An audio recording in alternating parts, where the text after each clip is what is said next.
నమస్తే అండి. నా పేరు doctor Nishith Vaddiboyina, consultant medical oncologist, Renova Century Hospitals, Banjara Hills, Hyderabad. ఈరోజు మనం ఎర్లీ ఆన్సెట్ అంటే క్యాన్సర్ ఇన్ యంగ్ గురించి డిస్కస్ చేద్దామండి. క్యాన్సర్ అనేది సాధారణంగా ఎల్డర్లీ ఏజ్ గ్రూప్ అంటే మోర్ దాన్ 60-65 ఇయర్స్ వాళ్ళలో కామన్గా చూస్తామండి. బట్ ఈ మధ్య ఎర్లీ ఏజ్ అంటే 40 ఇయర్స్ కన్నా తక్కువ ఉన్న వాళ్ళలో డిటెక్ట్ చేయడం జరుగుతుందండి.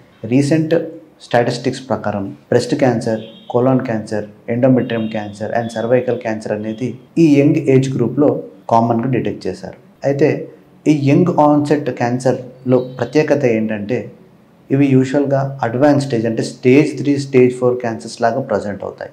నెక్స్ట్ ఇవన్నీ అగ్రెసివ్ ట్యూమర్స్ ఉంటాయి. బికాస్ ఇవి advance stage and aggressive tumours కాబట్టి ట్రీట్మెంట్ కూడా అగ్రెసివ్గానే ఉంటుందండి. మరి ఈ యంగ్ ఆన్సెట్ క్యాన్సర్స్కి కారణాలు ఏంటి అంటే బేసిక్గా ఇంప్రాపర్ డైట్ అంటే బాగా ప్రాసెస్డ్ ఫుడ్, ఈ ఫాస్ట్ ఫుడ్స్ తీసుకోవడం, next excessive alcohol consumption, tobacco smoking, lack of physical activity అనేవి కామన్గా ఫ్యాక్టర్స్ అండి. మరి వీటి నుంచి ఎట్లా జాగ్రత్త పడాలి? మనం ఈ regular physical activity, good healthy nutrition and alcohol and smoking నుంచి దూరం ఉండటం ఇంపార్టెంట్. ఆ తర్వాత డిఫరెంట్ క్యాన్సర్స్ యొక్క వేరియస్ సిమ్టమ్స్ గురించి తెలుసుకోవడం కూడా ముఖ్యమండి.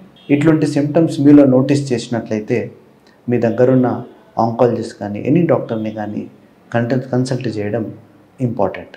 Thank you.